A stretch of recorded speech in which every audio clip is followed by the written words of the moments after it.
Donc nous avons commencé notre cours concernant l'historique pour l'instant de la difficulté d'intégration sur la terre d'Israël. Nous avons raconté l'histoire qui s'est passée il y a 200 ans des élèves du Baal Shem Tov, Alav Shalom, et d'un de ses élèves, Rabbi Avraham Mikalisk, qui a écrit un livre qui s'appelle Peri Haaretz, les fruits de la terre, le fruit de la terre, pour expliquer à ses élèves qu'en réalité, lorsqu'on vit en Eretz Israël, on ne vient pas juste pour changer de territoire. C'est pas qu'on est passé d'un endroit à un autre endroit horizontalement, mais nous arrivons à une terre qui a une âme. Et c'est une âme qui agit. C'est-à-dire que c'est une terre qui agit, elle vit, et elle provoque aux habitants qui se trouvent sur cette terre-là un désir de s'améliorer, de monter, comme si quelque chose sur cette terre ne nous laisse pas au repos et qui nous pousse sans cesse à avancer. Ça veut dire que la terre d'Israël a une âme, c'est ce qu'explique le Rav, donc les élèves du Baal Shem Tov, pour les élèves qui sont en train d'arriver après les premiers qui sont déjà arrivés, en leur disant faites attention, quand vous venez ici, la terre d'Israël est vivante. Première différence, ça veut dire que la terre va exiger, elle est vivante donc exigeante. Elle va vous poser des problèmes entre guillemets, car elle n'accepte pas que vous ne soyez pas ce que vous êtes vraiment. J'explique. Nous avons un être intérieur et nous avons un paraître extérieur. Et le décalage entre ce que je suis à l'intérieur de moi et ce que je vis réellement dans ma vie, la terre d'Israël en réalité ne le supporte pas. Qu'est-ce qu'elle va faire donc, cette terre? Elle va obliger l'homme d'Israël qui se trouve sur cette terre à rejoindre ce qu'il est. Autrement dire, à réaliser, à sortir, à dévoiler ce qu'il est dans son âme la plus profonde. Comment ça se passe dans la réalité? Bien tout simplement, quand vous venez sur cette terre, ce que vous y étiez vraiment à l'intérieur de votre âme, c'est ce qui va apparaître, c'est ce qui va sortir. Vous ne pouvez plus vous mentir, vous ne pouvez plus cacher ce que vous êtes. C'est votre identité la plus vraie, la plus profonde qui va apparaître, qui va sortir au grand jour. Donc cette terre pousse l'homme à devenir ce qu'il est, à réaliser ce qu'il est véritablement. Si jusqu'à aujourd'hui tu pouvais nettoyer et mettre les ordures sous le tapis, en Eretz Israël, la terre ne te permettra pas de faire cette chose-là, elle va te pousser, elle va exiger de toi comme un élément très fort, un moteur intérieur, qui va te pousser à te réaliser réellement dans ce que tu es totalement. Et donc tu vas être sans arrêt poussé de l'intérieur à sortir, à réaliser, à vivre ta vraie vie. Celui donc qui reste au niveau du mensonge ne pourra pas exister, ne pourra pas réaliser. Alors, reprenez le texte. Nous sommes dans la partie où le Rav nous dit Zot Ashiv El Libi. 1, 2, 3, 4e, 5e paragraphe. Zot Ashiv El Libi.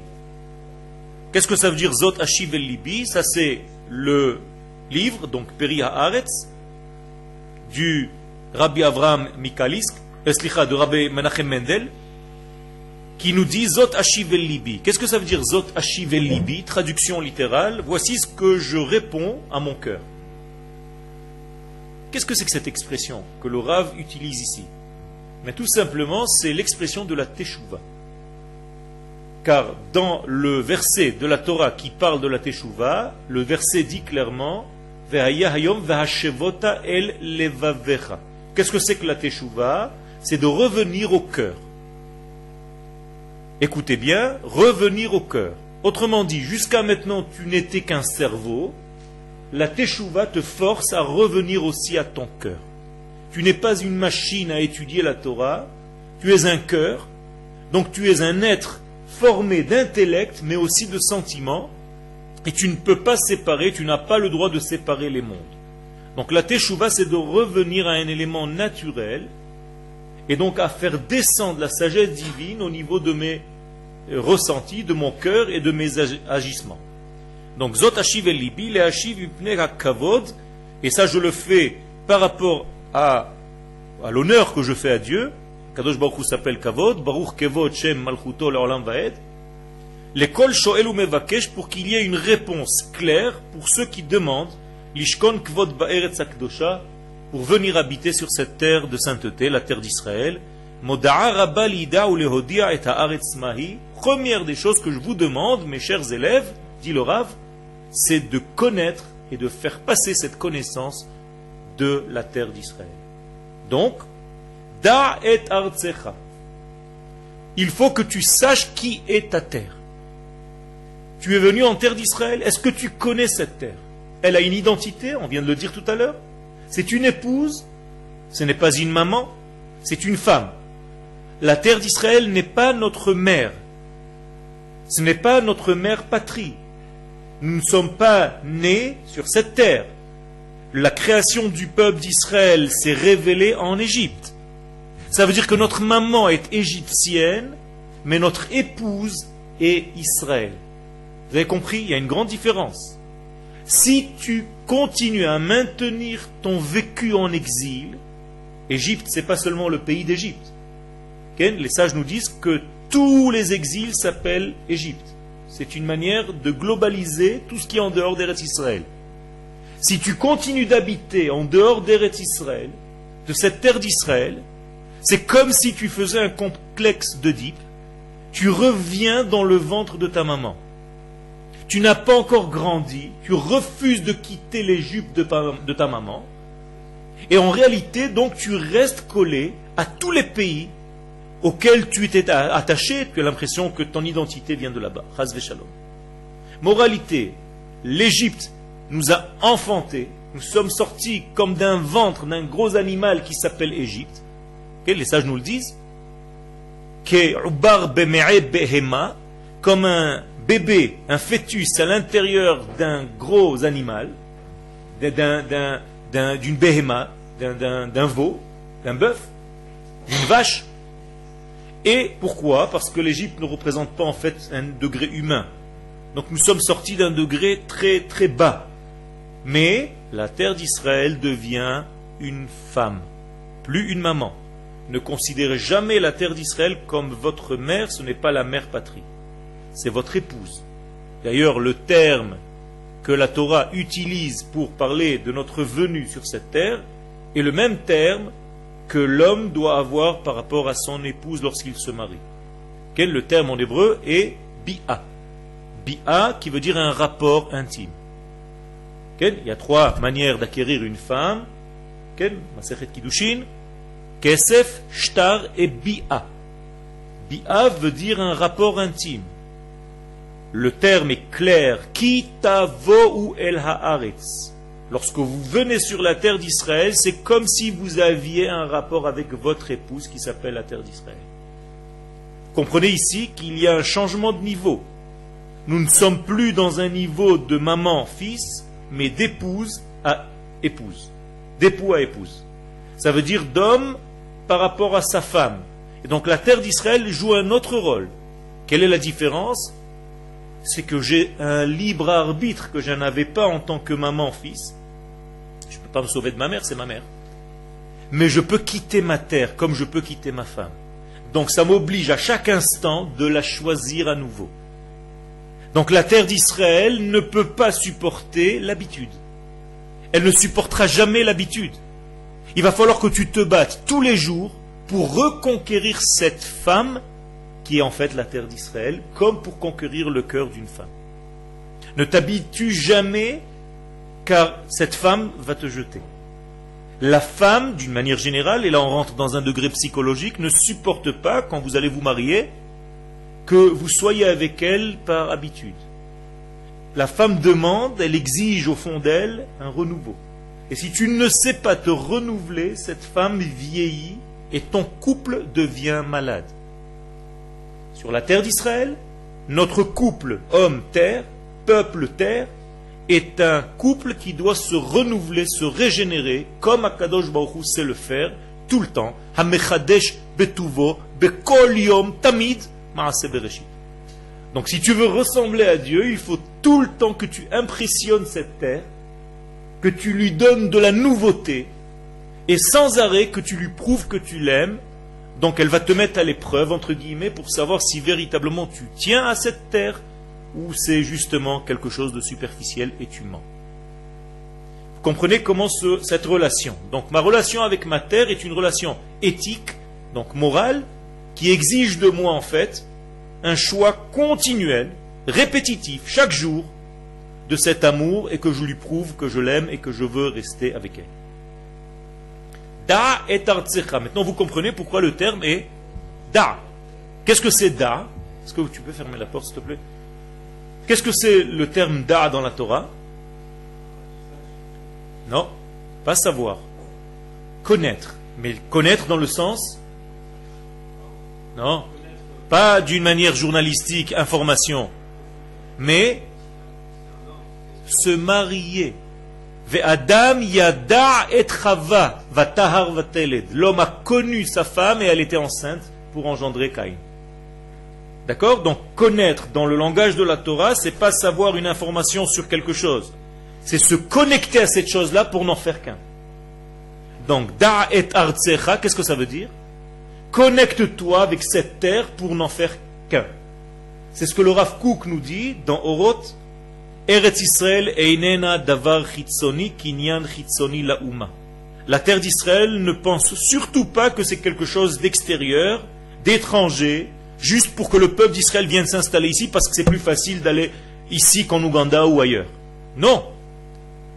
Eretz Israël kshura bekesher chaim im hauma bichlaluta, dit le Rav là-bas, je cite. La terre d'Israël est liée d'un rapport intime avec toute la nation d'Israël, avec un lien qui n'est pas au niveau de la logique humaine. Tu ne peux pas le comprendre. C'est tellement profond, tellement intérieur, que quand tu parles de l'un, tu parles de l'autre. C'est comme si j'allais avec ma femme, Ken, quelque part, et je dis à un ami, Ken, j'ai la jambe de ma femme qui me gratte. Ça veut dire, elle et moi, nous ne faisons qu'un. Donc lorsque la terre d'Israël agit, tu dois sentir et ressentir ces ressentis de cette même terre. C'est-à-dire, il y a un rapport ici qui est très puissant. D'ailleurs, le Rav Kook continue là-bas. Si tu n'étudies pas la Torah qui correspond à cette terre, tu risques de ne pas savoir de quoi je parle. Et qu'est-ce que dit le Rav là-bas? D'étudier le Zohar. Le Zohar, c'est l'étude qui correspond à cette terre d'Israël. Alors bien entendu, on n'arrive pas au Zohar directement, mais ne vous inquiétez pas, comme vous êtes dans la meilleure yeshiva du monde, à mon avis, tous les rabbanim qui sont ici vous enseignent le Zohar, mais avec des mots cachés. C'est-à-dire qu'en réalité, ils utilisent le langage que le Rav Kook lui-même a utilisé pour vêtir les écrits de Rabbi Shimon Bar Yochai et du Ari HaKadosh. Et en réalité, la Torah d'Eretz Israël est la Torah de la Kabbalah, habillée par rapport aux événements du peuple qui rentre, qui revient sur sa terre. Aujourd'hui donc, nous sommes dans ce contexte, Da et Artsecha. L'obemouvan shel géographia. Donc le Rav maintenant précise au cas où on n'aurait pas compris.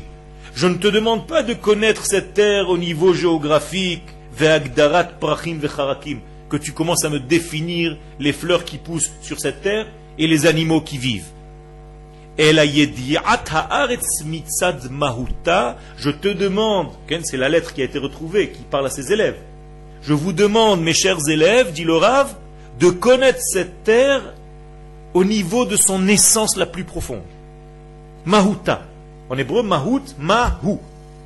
Qui est-elle? Sgulata, donc ces secrets intérieurs, cette pierre précieuse qui est la terre d'Israël, de quoi elle est capable? En hébreu, liot mesugal aussi, c'est être capable de, vekdushata et sa sainteté. Donc nous avons ici un rapport avec la terre d'Israël qui est un nouveau rapport, inconnu jusqu'à maintenant. Ce n'est pas un déplacement de territoire horizontal, mais quand tu fais ton alia, cette terre exige de toi une montée, une poussée spirituelle qui élève en même temps tout ce qui se cache à l'intérieur de cette matière. Et encore une fois, la matière de cette terre, les morceaux de terre de cette terre ne sont pas moins spirituels que la spiritualité elle-même. À tel point que Rabbi Chaim Avraham Azoulay alav shalom dans son livre Chesed le Avraham, dit que les tomates qui poussent ici ont la même sainteté que la manne qui tombait dans le désert. Donc vous mangez de la manne toute la journée. Il faut comprendre que ce sont des degrés qui sont incompréhensibles à l'homme, à tel point qu'une tomate ou qu'un concombre ont en eux Kedushat Haaretz. La Shemitah, les halachot de Shemitah, qu'est-ce que c'est? Bien, les fruits et les légumes sont devenus Kodesh. Kodesh, c'est le saint béni soit-il. Comment est-ce que le saint béni soit-il s'habille dans un concombre? Mais ça, c'est la terre d'Israël. Il y a un mariage que tu ne comprends pas entre l'esprit et la matière d'une manière complète. À tel point que tu ne peux plus séparer les choses.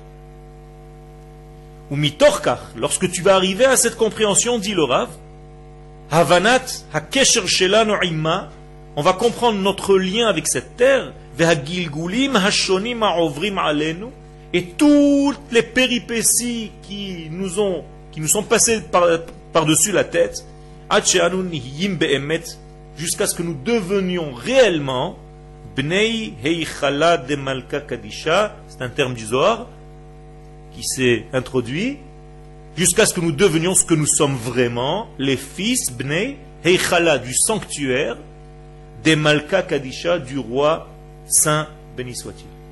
C'est-à-dire jusqu'à ce que nous prenions conscience qu'en tant que peuple, nous sommes le fils du roi du monde. Ba'alei haaretz, les maîtres de cette terre. Regardez le mot Ba'alei haaretz, comment on appelle un mari? Baal. Donc Ba'alei haaretz, le mari de cette terre. Okay? C'est la même chose. Qu'en réalité, celui qui a une Ba'alout. Donc le mari, et qui est en fait maître de cette terre-là. Eretz Israélim, c'est une terre pour les Israël, pour les hommes dotés de cette neshama spéciale qui s'appelle Israël. Eretz Israélim. Regardez le terme du Rav. On continue maintenant, et là, je vais vous demander de prendre, dans pas longtemps, votre psaume que je vous ai donné à côté.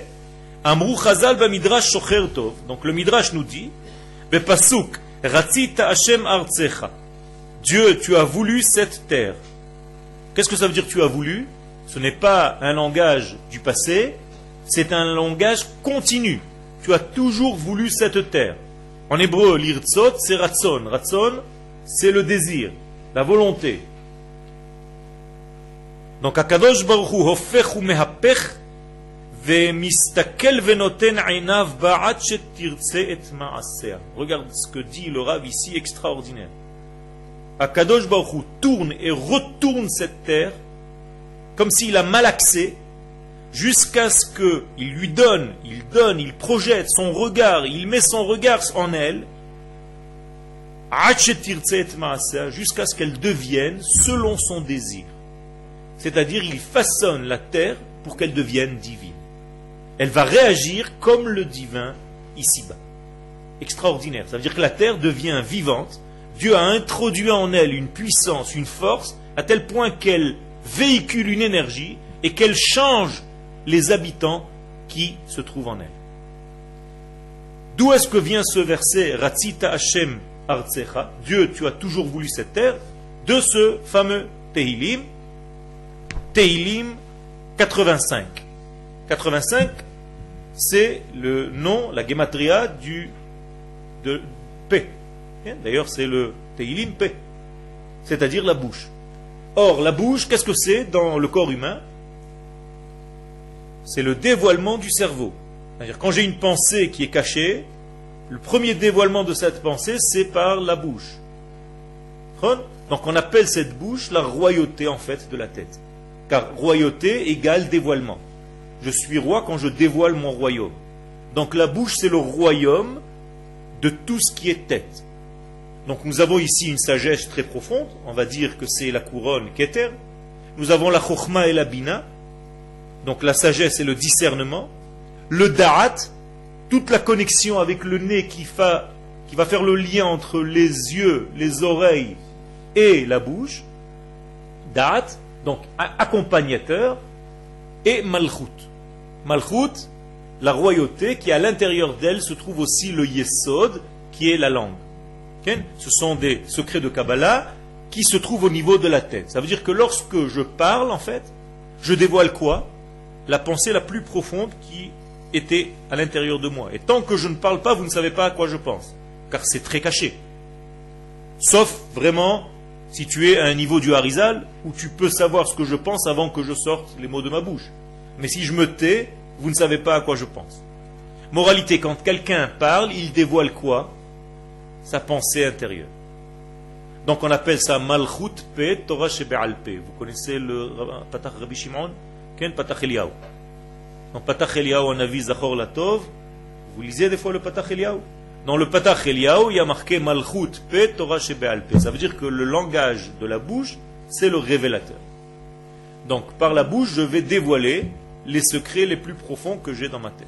Or, David HaMelech va placer le psaume qu'on va maintenant traduire, développer, au niveau de ce chiffre 85, c'est-à-dire c'est comme la bouche de son Teilim.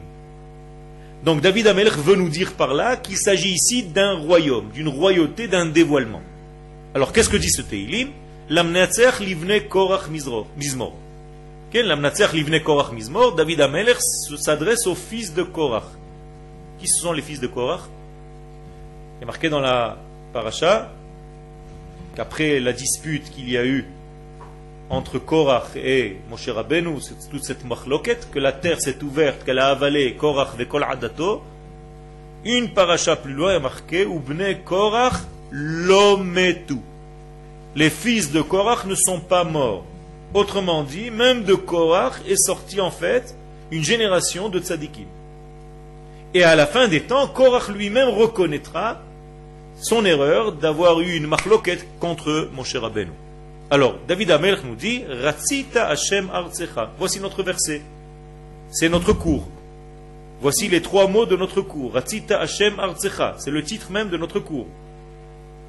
Ça veut dire Dieu. Ratzita, tu as voulu, tu as toujours voulu. Continue. Artsecha, ta terre.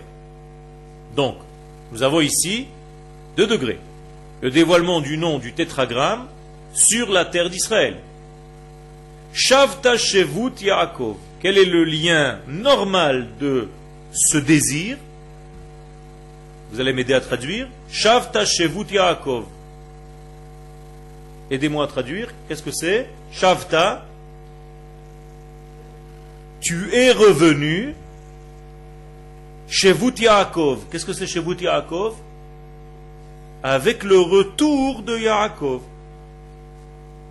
Je vous traduis avec mes mots, c'est plus simple. Dieu, tu as toujours aimé cette terre. La preuve, c'est que tu fais revenir tes enfants d'Israël, les enfants de Yaakov sur cette terre. Donc la preuve que Dieu aime cette terre qu'il a toujours aimée, c'est qu'il fait venir ses enfants sur sa terre. Il y a une appartenance. Donc, moralité, Dieu fait revenir son peuple d'Israël sur sa terre et il prouve par là même que cette terre est aimée par lui, qu'il voulait toujours cette terre et qu'il y a une correspondance avec son peuple. Maintenant, vous avez fait attention qu'il n'y a pas marqué « tu feras revenir tes enfants d'Israël ». Parce qu'en hébreu, on aurait dû écrire « veheshavta ». Tu feras revenir tes enfants d'Israël sur cette terre. Il y a marqué « veshavta ». Ça veut dire « veshavta ». Shavta. Toi-même, tu reviens. Oui ou non? Ça veut dire que Dieu est en train de nous donner une leçon ici. David HaMelech nous dit que lorsqu'un juif revient sur sa terre, qui revient vraiment? Dieu lui-même. D'où est-ce que David HaMelech va prendre à inventer une chose pareille? Il a le droit d'inventer des trucs comme ça. Mais David HaMelech va voir les versets. Il est écrit dans Dvarim. Okay? Qu'est-ce qu'il est écrit? Veshavta ad Hashem Elohecha. Veshav Hashem Elohecha et shevutra. Je vous cite le verset textuellement. Veshav Hashem Elohecha et shevutra. Je traduis. Et Dieu, l'Éternel ton Dieu, reviendra et avec en hébreu shevutra ton retour. Donc David HaMelech est allé voir le verset, il a compris que lorsqu'un juif et que le peuple revient sur sa terre, en réalité ce sont des parcelles divines qui reviennent. C'est Dieu qui le dit lui-même. Donc David n'a rien inventé. 3e verset. Vous êtes avec moi ou je parle en l'air? C'est difficile? Ça va? Troisième, Nasata avon amecha. Qu'est-ce que ça veut dire Nasata avon amecha? Nouveau degré, nouveau secret. Tu es prêt à prendre sur toi les fautes de ton peuple. Bien fait. Ça veut dire que lorsque je reviens en terre d'Israël, toutes mes fautes sont pardonnées. Dieu annule nos fautes. Il les prend sur lui. Incroyable. Kisita kol chatatam sela. Plus encore. Traduction, tu as recouvert les chassot. Kol chatatam sela. Tu as recouvert leurs fautes. On ne les voit plus. Extraordinaire. Donc le retour sur la terre efface nos fautes. Quatrième verset. Asafta kol evratecha. Tu as ramassé, tu as rassemblé toute ta colère. Evra, c'est en hébreu une colère. Evra vaza'am. Quand on lit dans la Haggadah de Pesach. Donc tu as ramené en fait en arrière toute ta colère. Hashivota mecharon apecha. Et là il le dit véritablement, clairement. Tu n'es plus en colère contre nous. Charon af. Charon af, la colère qui se dévoile dans le nez. La colère se voit dans le nez. Pourquoi? Il y a comme dans les dessins animés, quand quelqu'un est en colère, il y a de la fumée qui lui sort du nez. Mais en réalité, c'est une expression de la Torah. Charon af. Ça veut dire que la colère vient de cette force. Et là, Kadosh Baruch Hu nous dit Heshivota, tu es revenu de là. Tu n'es plus en colère contre ton peuple lorsqu'il revient. Cinquième verset, regardez l'évolution. Shuvenu Elohei ish'enu. Continue à nous ramener. On lui demande maintenant. Là, il y a une intervention de l'homme. L'homme, le peuple, demande à Dieu, continue, ne t'arrête pas, Kadosh Baruch Hu, de nous faire ramener. Elohei ish'enu, toi qui es le Dieu de notre Yish'enu, de notre délivrance, de notre Yeshua, de notre Geoula, Vehafer ka'ascha imanu, et annule ta colère par rapport à nous. Car lorsque nous étions en exil, c'est ce qu'on est en train de lui dire, okay? Tu étais en colère contre nous. Le temps est arrivé à Kadosh Baruch Hu de nous faire revenir à la maison. Pardonne, arrête cette colère-là, s'il te plaît. Okay?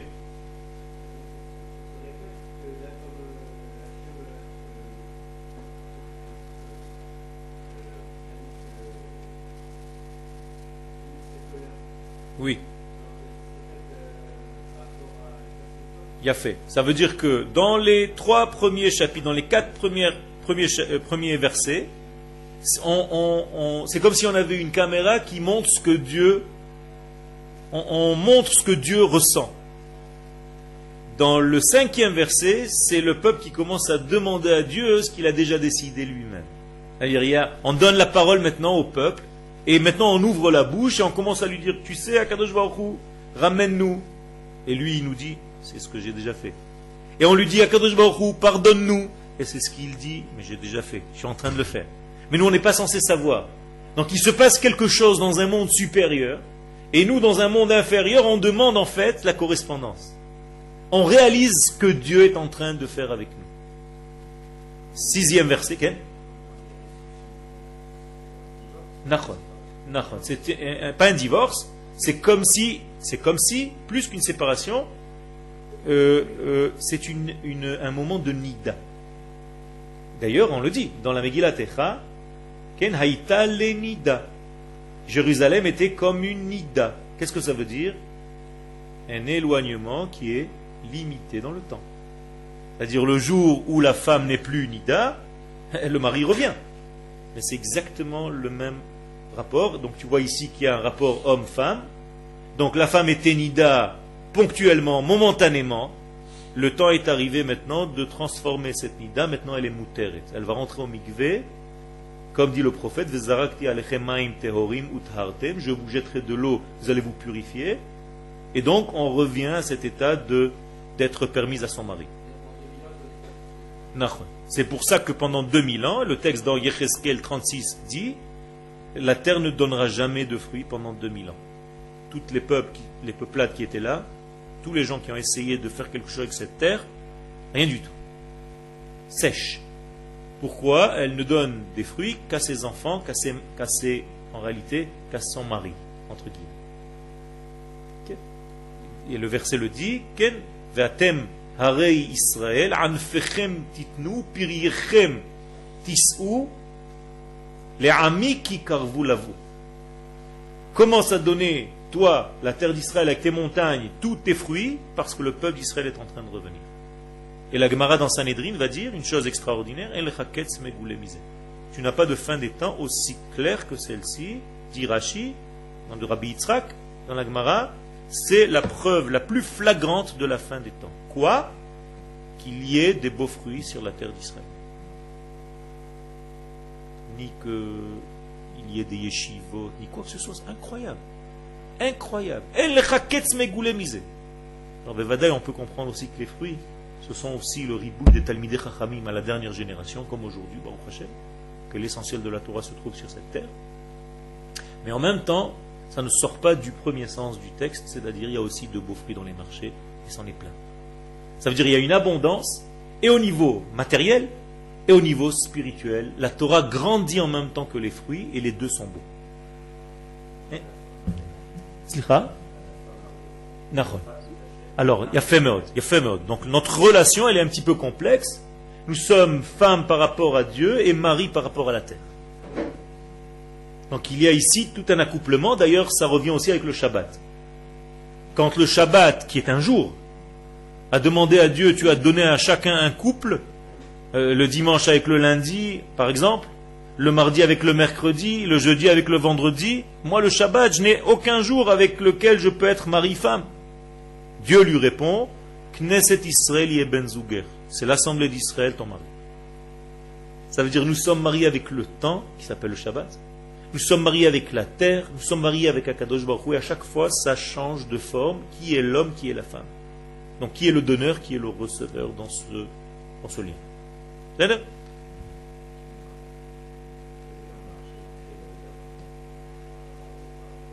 Nachon. Il y a une force qui vient d'en bas et une force qui vient d'en haut. On continue à parler. 6e verset. Est-ce que tu vas continuer jusqu'à la fin des temps de te mettre en colère contre nous? Est-ce que ton nez, donc encore une fois le nez, la colère, est-ce que tu seras en colère avec nous tout le temps? Alors que les premiers versets ont déjà dit, je ne suis plus en colère. Mais nous, on n'est pas censé savoir. Donc David Amelech joue en fait avec deux caméras. Une dans le monde du divin, avec les décisions déjà de Dieu, je ne serai plus en colère, je pardonnerai toutes vos fautes, je vous ferai ramener. Et maintenant la caméra d'en bas, et nous on demande à Dieu, est-ce que tu vas te mettre toujours en colère contre nous? Comme s'il y avait deux films différents simultanément. Verset 7, Zayn. Halo ata tashuv techayenu, ve'amecha yismachu bach. Kadosh Baruch Hu, nous savons que dans l'avenir, tu vas revenir pour nous faire revivre.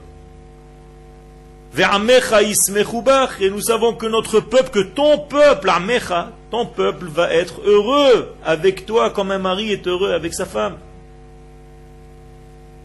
8. Chet. Har'enu Hashem chasdecha. Alors Akadosh Baruch Hu, s'il te plaît, fais-nous voir ta bonté, ton chesed.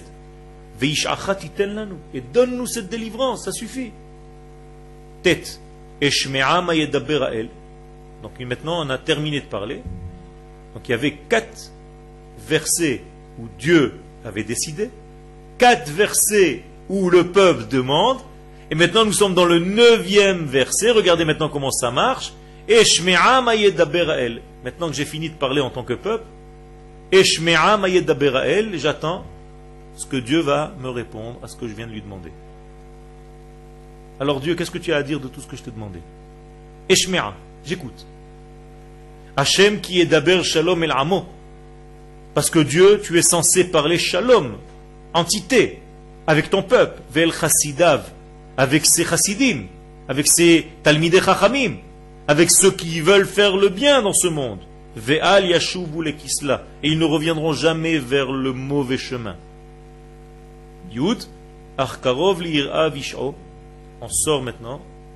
La caméra n'est ni chez lui, ni chez nous. Elle est comme venue d'ailleurs. et elle voit un film général. C'est David Amelch qui raconte. Il y a le conteur maintenant. Arkarov li'ira vish'o. Nous savons que la délivrance est proche pour ceux qui le craignent. Lishkon kavod be'artsenu, et que nous allons revenir avec gloire, avec kavod, avec honneur sur notre terre. Chesed ve'emet nifgashu, il va y avoir un rassemblement entre la bonté et la vérité, parce que c'est très difficile de rassembler la bonté et la vérité. La bonté, c'est passer peut-être la pommade, et la vérité, c'est couper. Il va y avoir un rassemblement entre les deux, c'est-à-dire un accouplement de deux choses apparemment paradoxales. Nifgashu, elles vont se rencontrer. Tzedek ve'shalom nashaku, il va y avoir une embrassade entre le tzedek et le shalom, entre la justice et la shlemut, le shalom, l'équité. Emet me'eretz titzmach, nous allons voir qu'en réalité la vérité de Dieu va pousser de la terre même. Et là c'est la grande nouveauté, c'est que Dieu ici se dévoile par la terre et pas par le ciel. Donc si vous attendez quelqu'un qui descend du ciel, c'est pas ici, c'est peut-être le petit machin là qui descend du ciel. Ici c'est pas là, ici c'est Emet me'eretz titzmach. La vérité pousse de la terre.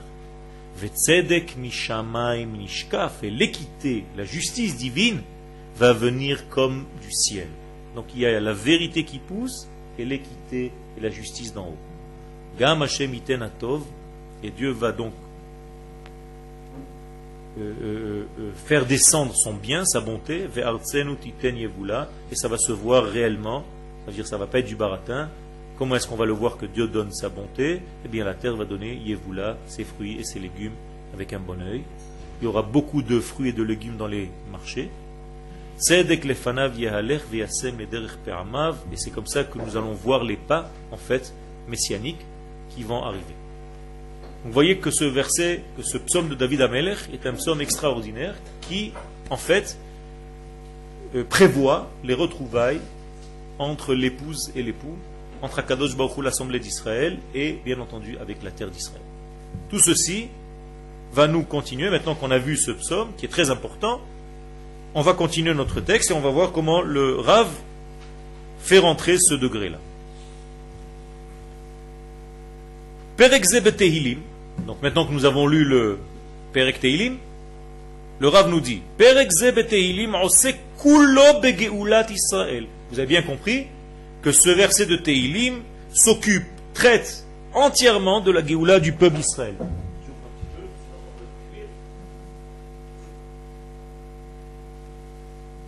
Donc la Géoula d'Israël, c'est le thème de ce psaume de Tehilim. Bechazara mehabrogeza Elohi. Le Rav Tao, regardez comment il s'exprime. Il dit on n'est plus fâché, on n'est plus broguez avec Dieu. On est sorti de ce jeu en fait, tu es fâché, je suis fâché. Donc Dieu n'est plus fâché avec nous. Mishevia galuta aruka, nous sortons de cet exil, nous étions comme des prisonniers pendant 2000 ans. Okay? Regardez là-bas, vous pouvez voir Rashi et Metsudat David dans ce fameux Tehilim. Si vous ouvrez Rashi et Metsudat David sur Tehilim, vous allez voir ce que le Rav dit ici. Shavta shevut Yaakov. Et donc ça c'est le verset de Tehilim, Shavta shevut Yaakov, au verset 2. Tu es revenu avec les rassemblés d'Israël qui sont en train de revenir. Vous comprenez bien que quand vous avez réalisé votre retour sur cette terre, vous réellement, qui êtes assis ici, et tous ceux qui sont là, ce sont la plupart des gens qui reviennent d'ailleurs. Tout notre pays, toute notre terre, toute notre nation est formée de cette manière-là.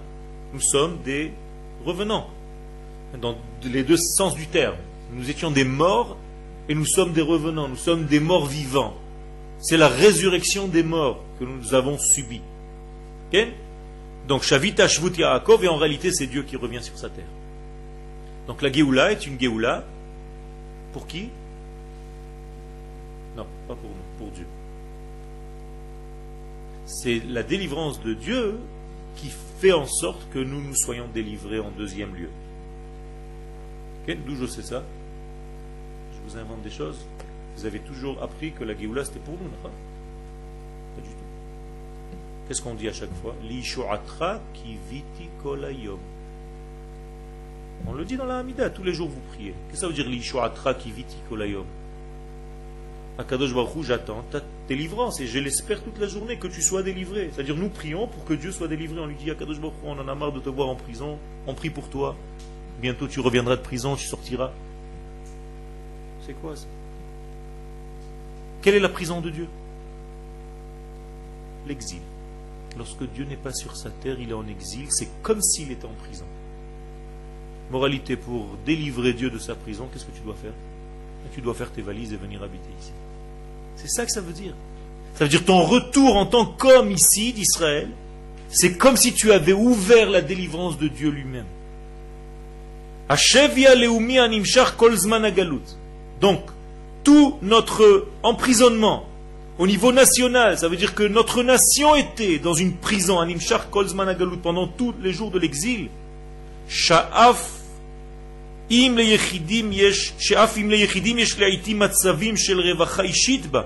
même si vous voyez de temps en temps quelques personnes individuelles dans ces exils avoir des petits moments de petit bonheur, vous pouvez voir des juifs se balader dans les rues de Paris ou de New York, on a l'impression qu'ils sont bien, dit le Rav. Ça c'est vrai, au niveau individuel peut-être qu'ils peuvent avoir des moments de petit bonheur limités. Mais au niveau de la nation est morte. Ce sont des juifs individuels qui ont quelques plaisirs. Mais la nation d'Israël est morte, elle. Et elle est complètement emprisonnée là-bas. Il n'y a aucun degré national. Tu vas faire ta petite affaire en tant qu'homme individuel. Tu vas gagner ton petit argent à toi. Il n'y a aucun lien avec la nation d'Israël, aucun lien avec ton peuple d'Israël. Tu n'as pas d'armée, tu n'as pas de structure, tu n'as rien, aucune économie, rien au niveau national. Les choses sont claires, non? Donc tout est sclérosé, tout est enfermé au niveau national. Et ceux qui, un tout petit peu, peuvent vivoter, c'est les juifs individuellement parlant. Moralité, quand quelqu'un vient et te dit « Moi je suis bien là où je suis. J'ai ma petite boucherie en bas de la maison, une petite yeshiva à quelques mètres de la maison, une petite synagogue tranquille, on a des cours un petit peu à droite à gauche, tous les matins j'ai une petite ravruta. » De quoi il parle en fait? De son individualité. Tu peux lui dire, certes, tu as raison. Au niveau individuel, apparemment, tu vis avec des bouteilles d'oxygène, mais tu résistes. Mais le peuple d'Israël, la nation d'Israël, qu'est-ce que tu en fais? La nation d'Israël ne peut pas se développer là-bas, elle est obligée de se développer ici. Donc tu n'as aucun rapport avec ta nation d'Israël. Tu es un homme, individuellement parlant, qui essaie de monter en spiritualité. Donc en réalité, il y a deux niveaux, attention. Le niveau individuel et le niveau de la nation d'Israël tout entière. Et cette nation d'Israël est emprisonnée pendant l'exil. Mitbaer bo. Donc le Midrash va éclaircir et va encore une fois élargir son message. Le processus de la fin des temps la plus dévoilée, on appelle ça Ketz Megoulé, il va emprunter des chemins naturels. Ça ne va pas être quelque chose de surnaturel. N'attendez pas une Géoula surnaturelle. Haketz HaMegoulé, la fin des temps la plus claire, va s'habiller dans des événements naturels de la vie. Ça veut dire que vous allez voir tous les jours des informations. Et les informations vont passer. Ça fait déjà 63 ans que nous sommes revenus, nous avons créé cet État d'Israël. Et nous entendons des informations depuis 63 ans. Il y a des journalistes qui nous disent des informations. Si tu ne comprends rien, qu'est-ce que tu fais avec ces informations? Tu dis, bon, ça va, aujourd'hui c'est passé ça, demain il se passera autre chose, après-demain encore autre chose. Mais si tu es un sage, qu'est-ce que tu dois faire? Tu dois aller chercher dans ces informations et comprendre entre les lignes comment Dieu est en train de faire amener sa Géoula petit à petit. Et cette Géoula va être habillée encore une fois où? Dans la nature, dans les événements naturels, dans l'information du jour. Il y a un verset pour ce que je vous dis maintenant. C'est une mitzvah. Binu Shnot Dor Vador. Nous avons l'obligation, c'est une mitzvah mideoraita, d'avoir une conscience et un discernement de voir comment Akadosh Baruch Hu fait avancer sa Géoula. C'est d'ailleurs la halakha qui nous dit qu'à la fin des temps, lorsque chacun de nous va rendre des comptes devant un Kadosh Baruch Hu, jusqu'à 120 ans, l'une des questions qui va lui être posée, c'est Tzipit Yeshua. Qu'est-ce que ça veut dire Tzipit Yeshua? Pas est-ce que tu as attendu le Messie? Est-ce que tu as attendu la délivrance? Non. L'itzpot en hébreu, c'est la même racine que l'etzapot. Qu'est-ce que c'est l'itzpot en hébreu? Regarder avec des jumelles. Est-ce que tu as fait comme ça concernant la Géoula? Est-ce que tu avais des lunettes spéciales pour voir dans les événements du jour comment Akadosh Baruch Hu fait avancer son processus? Ça, c'est la mitzvah. C'est ce qu'on va te poser comme question. Est-ce que tu as su voir dans les événements naturels le processus divin? Ou est-ce que tu t'es dit non, ça c'est politique, c'est une chose, et Dieu c'est encore autre chose? C'est-à-dire que tu es devenu un chrétien qui sépare l'Église de l'État. Tu es devenu un homme de foi spirituelle, donné à César ce qui est à César, et à Dieu ce qui est à Dieu. Donc tu as séparé les deux mondes, Chas v'Shalom. Ou tu es devenu un homme de cette qualité-là, de ce défaut-là, ou alors est-ce que tu es devenu un homme de qualité qui sait faire le lien? Je vous rappelle ce qui a marqué dans le livre des rois concernant Shlomo HaMelech, lorsque la reine de Saba est venue le voir, elle a été impressionnée par une seule chose, véritablement, que le roi Salomon avait construit un pont entre sa maison et le Beth Amikdash. Et les sages nous disent, qu'est-ce que ça veut dire? C'est quoi le message? De quoi on peut être impressionné? Mais tout simplement de ce lien entre le Kodesh, Beth Amikdash, et ta vie privée, ta maison. Tu as un pont qui relie les deux, tu as tout compris. Ça, c'est le secret de Am Israël. N'ayez pas peur des choses qui s'habillent dans les événements du jour, dans la vie. Ne croyez pas que Dieu est à l'extérieur dans le ciel, que ici il se passe des choses, qu'il n'y a aucun rapport. Non, Kadosh Baruch Hu fait partie de tous ces événements qui sont en train de se développer devant nos yeux. Mais il faut avoir les lunettes spéciales pour le voir. On en vend des lunettes comme ça en bas. Okay. Ça coûte cher ces lunettes. C'est une étude spéciale qui demande beaucoup d'efforts. Ce n'est pas donné à tout le monde. C'est une étude. Cette étude, Baruch Hashem, nous avons un géant qui nous l'a laissé, cette étude, c'est le Rav Kook. Il nous a appris le Rav Kook, qui est sorti lui-même de Ponyovitch, là-bas en exil, dans des grandes yeshivot de Lituanie. Il nous a appris comment on peut voir la Géoula avec des yeux du divin. Okay? Donc en réalité, qu'est-ce que c'est que la nature? La nature, elle ne va pas vite. La nature, elle va doucement. Kima, petit à petit. D'où est pris ce terme Kima, vous savez? De la Gemara dans le traité de Jérusalem, dans le Yerushalmi Brachot, que la Géoula d'Israël est Kima, elle va se faire petit à petit, pas à pas. Le prophète dit Tzav la tzav, kav la kav, zeir kan zeir. Pas à pas, on va avancer vers la Géoula. Ne croyez pas qu'il va se passer des choses d'un coup, machin. Tu risques à la limite, tellement c'est lent et régulier, de ne rien voir. Vous avez des enfants? Certains d'entre vous ont déjà des enfants. Tu ne les vois pas grandir. Pourquoi? Parce qu'ils grandissent tous les jours. Mais si tu ne les vois pas pendant 2 ans, 3 ans, 4 ans, quand tu les redécouvres, tu te dis waouh, c'est exactement pareil. On a la Géoula devant nos yeux, elle grandit petit à petit à côté de nous et on ne voit rien.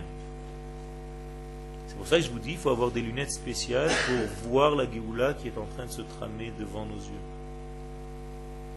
Okay? Al-Kol tzlalav ou mashberav. Et le Rav n'est pas un soulard. Pourquoi je dis que le Rav n'est pas un soulard? Parce que tout n'est pas rose.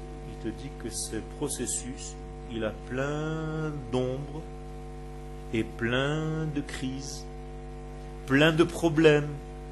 Mais c'est une Géoula quand même. Personne ne t'a dit que la Géoula va arriver comme une fleur. Tout le monde, au contraire, te dit dans la Gemara de Sanhedrin, Perikrelek, que la Géoula va être tellement dure que certains de nos sages ont dit que le Mashiach vienne et que moi je ne sois pas à cette époque-là, tellement ça va être dur. Donc tu vois bien que ça passe par des difficultés. Alors pourquoi à chaque fois qu'il y a des difficultés, certains se disent non, ça c'est pas la Géoula? contraire. C'est ça la Géoula. C'est tellement difficile que ça passe par des difficultés. C'est comme dans votre vie. Si tout était facile, si vous étiez en train d'atteindre tout ce que vous voulez comme ça, vous ne sentirez pas l'effort. Mais quand vous vous battez pour quelque chose jusqu'à l'atteindre, cette chose a de la valeur. Shalosh matanot natan hakadosh baruch hu l'Israël. Il y a marqué dans la Gemara 3 cadeaux Dieu a donné à Israël. Vekulam lo netanam ela beisurim. Et il nous a donné ces 3 cadeaux, des cadeaux, mais des cadeaux avec beaucoup d'épreuves pour les gagner. Je ne comprends pas, c'est des cadeaux ou des épreuves? Okay? Ces 3 cadeaux sont Torah, Olam Haba et Eretz Israël. C'est-à-dire, pour acquérir la Torah, il faut que tu te battes. Ce n'est pas donné à celui qui étudie la Torah comme ça de temps en temps. Olam Haba, ton monde intérieur, ton monde futur, ton monde qui vient, lui aussi il faut bosser pour l'atteindre. Et Eretz Israël aussi, pour l'acquérir, il faut se battre. Donc il va y avoir des ombres et il va y avoir des crises. Les ombres, elles sont très sombres. Okay? D'où elles viennent les ombres? Le Rav ici parle à demi-mot. Il fait toujours référence à quelque chose. À quoi il fait référence ici au niveau des ombres? À une expression terrible de la Gemara concernant le Mashiach, que lorsqu'il va y avoir ce processus messianique, il va y avoir l'âne du Mashiach, et cet âne va faire des crottes. Et Rav Yosef va dire, je préfère être dans cette époque messianique, même si je suis assis sous les crottes, à l'ombre des crottes de l'âne du Mashiach. Donc dit ici le Rav, il utilise ce terme, les excréments de l'âne du Mashiach. Vous comprenez? C'est-à-dire l'époque messianique va sentir mauvais. C'est un âne qui a des excréments et nous allons être assis à l'ombre de ces excréments du Mashiach. C'est ce que dit Rav Yosef. Et malgré tout, je veux y être. Beaucoup de secrets à l'intérieur de toute cette évolution, mais il faut comprendre qu'en réalité, c'est une époque qui est difficile, mais qui construit. Amofim, ben shlav le shlav, et tous ces événements, ces difficultés vont apparaître à chaque fois qu'il y a une étape, entre une étape et une autre, le fimidat chisron hashlamat ta'alich, et tout ceci va être dépendant de combien il manque pour compléter le processus. Ça veut dire qu'il va y avoir des moments où il va y avoir de grandes ombres, parce qu'il faut quelque chose de très grand qui arrive, et il y a des moments donnés où Akadosh Baruch Hu sait un petit peu doser, il va nous laisser un petit peu nous reposer. Et entre 2 repos, il y aura encore quelque chose. Au niveau national, nous sommes ici dans une construction. Cette construction est difficile, mais c'est une construction. Et Zat Hashem, si on comprend un petit peu ce cheminement-là, on comprend d'abord que nous sommes des hommes normaux, que la Géoula, ce n'est pas un dessin animé avec des trucs qui vont tomber du ciel, mais que c'est un processus qui va s'habiller dans la nature, dans les événements naturels, dans la géographie, dans la politique, dans tout ce que les peuples sont autour d'Israël, avec tout ce que ça concerne, et que la Géoula, il va falloir des yeux spéciaux pour la voir, les yeux du divin. Il va falloir qu'on achète des yeux nouveaux, qui sont les yeux du divin. Comment on achète ça? En étudiant la Torah. La Torah nous donne les yeux du divin pour voir la réalité des choses. Tu ne vas plus voir les choses au niveau superficiel extérieur. Tu vas commencer à introduire ton regard beaucoup plus profondément et tu verras qu'Akadosh Baruch Hu est en train de faire avancer ce processus. Toda Rabba.